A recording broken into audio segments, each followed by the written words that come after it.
Hello my dear friends, welcome back to my channel. आज सुबह जो अखबार आप लोगों के सामने आई है, आप लोग भी उससे अपडेट हो गए होंगे। फिर भी आप लोगों के कुछ कमेंट्स आ रहे थे कि मैम एक बार आप डिस्क्राइब कर दीजिए, तो मैंने सोचा चलिए ठीक है, आप लोगों के लिए डिस्क्राइब कर देते हैं। इसके पहले 2-3 क्लास आ गया है और अभी क्लास भी एक आने वाला है। और कल मैंने अनुमानतः जो भी सिलेबस बताया था, जो भी डेट या जो भी सब्जेक्ट बताया था, देखिए उससे किस तरह से मैच किया। कल भी आप लोगों में से कई लोगों ने ये सवाल किया कि आप कैसे बता सकते हैं कि यही पूछा जाएगा, यही सिलेबस होगा। देखिए लोगों को,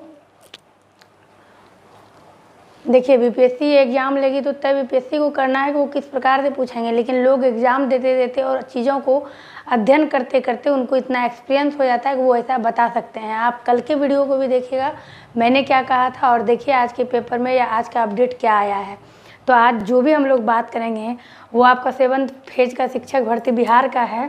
पहला जो हमारा टॉपिक होगा ये सीट्स पर होगा कि कितने सीट्स के लिए अभी वैकेंसी आउट हुई है। दूसरा होगा कितने नंबर का एग्ज़ाम होगा। तीसरा होगा कौन सा सब्जेक्ट किस क्लास वालों को पढ़ना है। चौथा होगा कट ऑफ। पाँचवा होगा फॉर्म फिलअप डेट, कब तक आप फॉर्म भर सकते हैं। देखिए आप कहिएगा कल भी यही टॉपिक था, कल मैंने अनुमान लगाया था, आज ये सरकार ने क्लियर की हुई है। तो फॉर्म फिलअप डेट के बारे में जानेंगे। उसके बाद 7वां होगा स्टेट वाला और सीटेड वाला, कौन कौन सा फॉर्म भर सकता है। 7वां सैलरी होगी, ये तो जब नौकरी हो जाएगी तो सैलरी तो आनी ही आनी है। और उसके बाद 8वां सिलेबस होगा। 9वां आपका निगेटिव मार्किंग होगा। और इसमें और भी बहुत सारी चीज़ें हैं जो कि वीडियो के दौरान मैं आपको अपडेट कराते जाऊंगी। तो सबसे पहला ये बात है कि अभी जिस तरह की आप लोगों ने समझा कि ये जो 7th फेज शिक्षक भर्ती का एग्ज़ाम है, ये चारों क्षेत्र के लिए होगा। 1 से लेकर 12 तक की भर्ती होगी। इसमें क्लास 1 से लेकर के 12 तक की भर्ती होगी। 1 to 5 प्राइमरी आपका हो गया, फिर 6 to 8 हो गया आपका उच्च प्राथमिक हो गया, फिर आपका 9th 10th माध्यमिक और 11 12 उच्च माध्यमिक, ये चारों यानी कि 4 तरह के शिक्षकों की बहाली होनी है। अब देखेंगे किसमें कितनी सीट्स है। तो आज के पेपर का जो अपडेट है, तो उच्च माध्यमिक जो आपके 11 12 का है उसमें लगभग आपके 90,000 सीट्स हैं, यानी कि 89,734 है। 9th 10th का जो भी सीट है वो 44,000 से अपर है, लगभग आप 45,000 मान के चलिए। और 1 to 8 का जो है आपका 80,257 है। ये टोटल अगर आप इसको ऐड करते हैं तो ये काफ़ी ज़्यादा, जैसे कि आप देखिए 90,000 हो गया, 45,000 हो गया, यहीं पर आपका 1,35,000 हो गया। प्लस इसमें आपको 1 to 8 के लिए भी 80,000 ऐड करना है, तो लगभग 2 लाख 2.25 लाख पोस्ट खाली है अभी। लेकिन फिर भी सरकार ने अभी 1,30,000 की चर्चा की है। इसके पीछे क्या कारण है, तो ये जो आपका सीट्स है, जो यहाँ पर मैंने सीट्स लिखा हुआ है, ये 6 महीने पूर्व का ये आकलन है। तो अभी छठे चरण में भी कुछ शिक्षकों की बहाली हुई, लेकिन फिर भी ये आयोग ने ये आदेश दिया है कि 10 दिनों के अंदर उनको पूरे ज़िला में कितना किस स्कूल में सीट खाली है उनको ये सूचना मिले, उनको ये पूरी जानकारी मिले। तो जो छठे चरण से जो सीट भरा है तो कुछ खाली भी हुआ है, इस तरह करके आपका ये अपडेट एक बार सीट्स का उनको मिल जाएगा। और उन्होंने ऐसा कहा है कि 10 दिनों के अंदर हमको ये जानकारी चाहिए।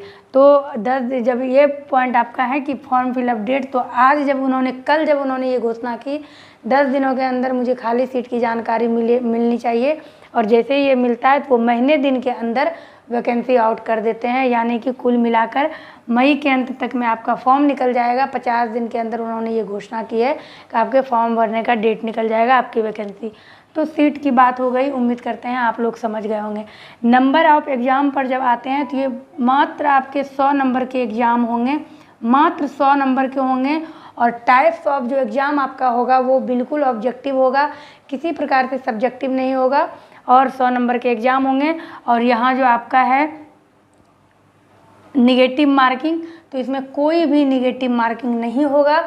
आप 100 नंबर का वस्तुनिष्ठ एग्ज़ाम देंगे, जितना आप सही बना के आएंगे आपको वो सारा नंबर मिलेगा। आगे बढ़ते हैं।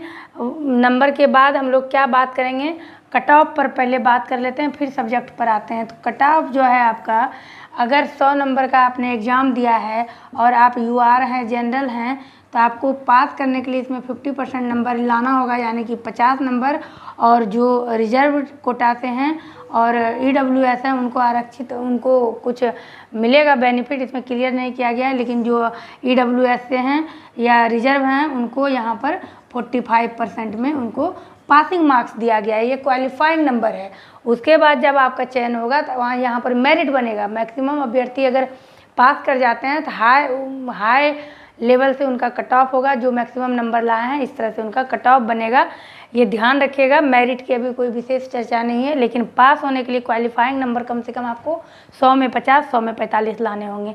उसके बाद फॉर्म फिलअप का भी डेट हो गया आपका लास्ट ऑफ एंड ऑफ में। उसके बाद देखिएगा, ये स्टेट जो है, जिन्होंने स्टेट पास किया है, जिन्होंने स्टेट किया है, ये ध्यान रखिएगा, उनका बीएड होना चाहिए। तो स्टेट के समय ही ये बात थी, तो बीएड तो उनका होगा ही। तो बीएड और एमएड वाले ही हाई स्कूल के लिए फॉर्म भर सकेंगे, यानी कि 9th और 10th के लिए भर सकेंगे, बीएड एमएड जिनके पास होगा। और जो +2 वाले हैं उनके पास भी एमए की डिग्री होगी, एमएड होगा, तो वो फॉर्म भरेंगे। लेकिन जो 1 to 8, 9 और 10 की मैंने बात की, लेकिन 1 to 8 में जो इन्होंने लगाया है शर्त, उनका डीएलएड होना चाहिए, साथ ही उनका ये टेट और सीटेट होना चाहिए। टेट जो बीटेट वाले बच गए हैं उनको भी ये दिया गया है, जो बीटेट वाले बच गए हैं उनको भी इसमें मौका मिला है, और जो डीएलएड वाले हैं।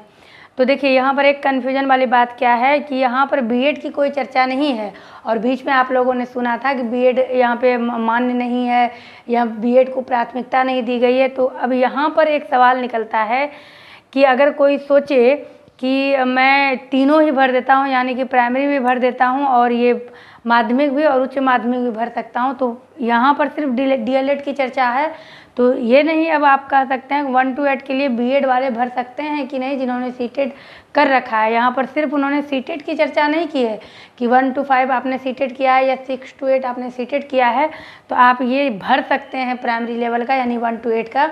ये अभी अंडर कंसिडरेशन है, क्योंकि यहाँ पर बीएड की चर्चा नहीं है। सरकार भी जो सूचना देती है आपको किस्तों में देती है, थोड़ा आज समझिए, थोड़ा कल समझिए, कुछ क्लियर वो भी नहीं कर रहे हैं अभी। लेकिन फ़िलहाल जो सिलेबस को लेकर क्लियर हुआ है, सबसे बड़ी बात यह है कि आपके पास समय है, आप उसको पढ़िए। तो यहाँ पर हम लोग इस चीज़ को समझ गए हैं। और अब सैलरी की जहाँ तक बात है, तो वही 40 से 50 हज़ार यहाँ पर है, 40K से 50K, लेकिन इसमें डीए और एचआरए मिलाकर है, और इसमें आपका 27 से 29 हज़ार है। लेकिन एक बातें और क्लियर की गई है कि जो भी नियोजित शिक्षक बीपीएससी के एग्ज़ाम द्वारा क्वालिफाई करके फिर से वो शिक्षक बनते हैं, तो उनकी सैलरी अभी के शिक्षक से ज़्यादा होगी। ये उन्होंने एक लाइन में क्लियर किया है। इन्हीं सब चीज़ों को लेकर कल फिर अभ्यर्थी सड़कों पर उतरेंगे, उनकी सैलरी इतनी क्यों, मेरी इतनी क्यों। तो इन सब चीज़ों को सरकार बीच बीच में ऐसी लाइनें देती है कि फिर वो भी तो अपने रिकॉर्ड में रखते हैं कि मैंने क्या बोला है और अभ्यर्थी को कैसे समझाना है। तो ये आपने समझ गया। ये बातें यहाँ पर थोड़ा सा अंडर कंसिडरेशन है, इस पर मैं और भी जानकारी इकट्ठा करके फिर आप लोगों को क्लियर करूँगी कि अगर आपने डीएलएड नहीं किया है, बीएड किया है, तो क्या आप प्राइमरी लेवल का भर सकते हैं या नहीं। ये बातें यहाँ पर थोड़ा सा मुझे समझ में नहीं आ रहा है, और भी सारी जानकारियाँ एकत्रित हो रही है, लेकिन थोड़ा आप धैर्य रखिएगा, मैं आपको इसी तरह अपडेट दूँगी। अब आते हैं निगेटिव मार्किंग की। तो बातें हो ही गई कि निगेटिव मार्किंग तो होना ही नहीं है। सिलेबस पर चर्चा करेंगे, इससे पहले एक चर्चा आपसे और करेंगे कि जो हाई स्कूल का आपने अभी पढ़ा कि हाई स्कूल में 9th 10th में जो शिक्षकों की बहाली होगी, उसमें 35% जो आरक्षण है, 35% सीट्स जो है महिलाओं के लिए है। तो अभी जो 1,30,000 निकाला गया है, तो 1,30,000 का आप 35% निकालेंगे तो लगभग आपका 44,500, लगभग आपका 44,500 के आसपास आएगा। तो यानी इतनी सीटों पर महिलाओं का अधिकार है। उसके बाद जो इतनी सीटों में तो कोई आ ही नहीं सकता है, महिलाएं ही आएगी। उसके बाद ऐसा नहीं है कि जो बचा उसमें जेंट्स आएगा, फिर मेरिट और कट ऑफ के अनुसार फिर उसमें भर्ती ली जाएगी। तो ये ध्यान में रखते हुए आगे बढ़िएगा। और अब बात कर लेते हैं सिलेबस की, जो आखिरी बातें हैं और बहुत ही महत्वपूर्ण बातें हैं। तो मैंने कल बताया था आप लोगों को कि ये अभी क्लियर नहीं किया गया है कि आपको बिहार बोर्ड से पढ़ना है एनसीईआरटी से, लेकिन मैं फिर आपको कहती हूँ कभी आप लगातार बिहार बोर्ड पढ़िए, फिर एनसीईआरटी को पकड़िएगा। 100 नंबर का आपका एग्ज़ाम है, तो इसमें ये क्लियर किया गया है कि जो भी प्राइमरी लेवल का एग्ज़ाम दे रहे हैं, प्राइमरी अपर प्राइमरी यानी 1 to 8 का दे रहे हैं, उनको कहा गया है कि आप जो है 10th और 11th का पढ़िए, 10th और 11th का पूरा पढ़ दीजिए। और जो 9 and 10 हैं उनको कहा गया है कि आप 11th और ग्रेजुएशन, 11th एंड ग्रेजुएशन यानी कि बीच में आपके 12 का छोड़ा गया है, लेकिन मैं तो कहूँगी 12 को भी स्किप मत करिए। 11th और 12 भी अगर आप पढ़ लेते हैं तो ग्रेजुएशन पूरा कंप्लीट नहीं भी कर पाते हैं, क्योंकि ग्रेजुएशन में 3 पार्ट में आपको बहुत ज़्यादा पढ़ना है, तो 11 12 तो पढ़ ही लीजिए। ग्रेजुएशन में जो महत्वपूर्ण बिंदु है उसको देखना है, तो 9 10th वाले को ये पढ़ना है, और जो 11 12 वाले जो शिक्षक बनने वाले हैं उनको 12 और ग्रेजुएशन दिया गया है कि वो 12 का और ग्रेजुएशन का पढ़ेंगे।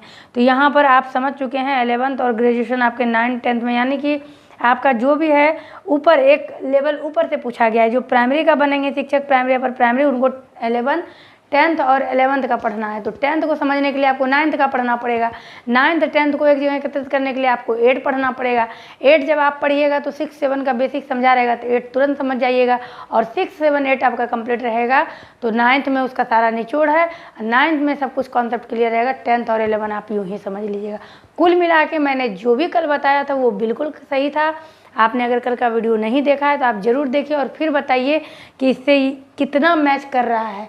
तो जितना सरकार ने काट कर दिया है, क्योंकि देखिए आप लोग यूट्यूब पर ये वीडियो आजकल बहुत चल फिर रहा है, आप लोगों ने भी देखा होगा, जो बीपीएससी के अधिकारी हैं उनसे पूछा गया था कि आप किस तरह का क्वेश्चन पूछेंगे, तो उन्होंने स्पष्ट कहा था बीपीएससी लेवल से एग्ज़ाम होगा तो कोई भी क्वेश्चन होगा, हल्का ही क्वेश्चन होगा, लेकिन उसकी गहराई तक जाएंगे, यानी डेप्थ, किसी भी चीज़ में डेप्थ होगा, उसको गहराई से पढ़िए।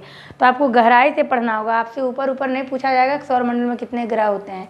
आपको बहुत गहराई से पढ़ना होगा, उसको बिल्कुल अंदर से आपसे प्रश्न किया जाएगा। अगर एक प्लैनेट्स आपके सैटर्न है तो उसमें छल्ले जो हैं तो उसी में क्यों हैं, तो इस तरह से अंदर से क्वेश्चन निकाले जाएंगे। मैंने एक उदाहरण दिया, तो आप इस तरह से आप देख सकते हैं आपके पढ़ने का लेवल क्या है। अब समझते हैं कि किस सब्जेक्ट स्पेशल जो विषयवार तरीके से एग्ज़ाम होगा, तो जो 9th और 10th के जो शिक्षक बनेंगे उनको सब्जेक्ट वाइज ही पढ़ना पड़ेगा, उनको सब्जेक्ट वाइज ही शिक्षक नियुक्त किया जाएगा।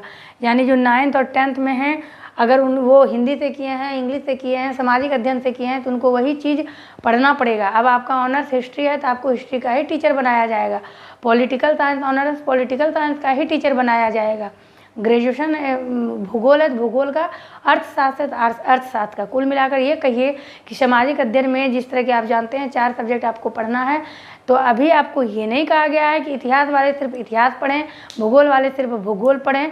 तो आप अपने अनुसार से भी कुछ सोचिए कि मेरा क्या सब्जेक्ट है, मैं अगर 9th 10th के लिए एलिजिबल हूँ, मैंने स्टेट निकाला है और मुझे इसका पढ़ना है, तो मुझे क्या पढ़ना है। जो आपका सब्जेक्ट है आप उस पर लग जाइए। फ़िलहाल हिस्ट्री ख़त्म होता है तो हिस्ट्री से मिला जुला पॉलिटिकल है, फिर अगर समय बचता है, और मैं आपको एक चीज़ और बता दूँ, 15 दिन के अंदर, यानी हो सकता है कि हो सकता है कि लास्ट अप्रैल आते आते आपका सिलेबस निकाल दिया जाए, पाठ्यक्रम निर्धारित कर दिया जाए कि इसको ये आपको ये चीज़ पढ़ना है, ये कंटेंट, ये सब्जेक्ट, इसी माह अप्रैल के लास्ट मंथ ऑफ अप्रैल में आपका सारा चीज़ क्लियर कर दिया जाएगा। तो आज इतना बड़ा अपडेट था, और ये अपडेट बिल्कुल लाइटली मत लीजिए।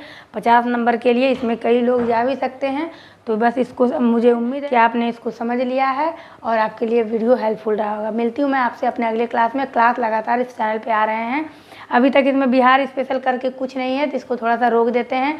जो सामाजिक अध्ययन का मैंने क्लास शुरू किया है उसी को लेकर आगे बढ़ते हैं। बने रहिएगा इस चैनल पर, जो नए हैं सब्सक्राइब करिएगा, कमेंट कर अपना सवाल ज़रूर पूछिएगा, मैं आपके हर कमेंट का उत्तर देने का प्रयास करती हूँ।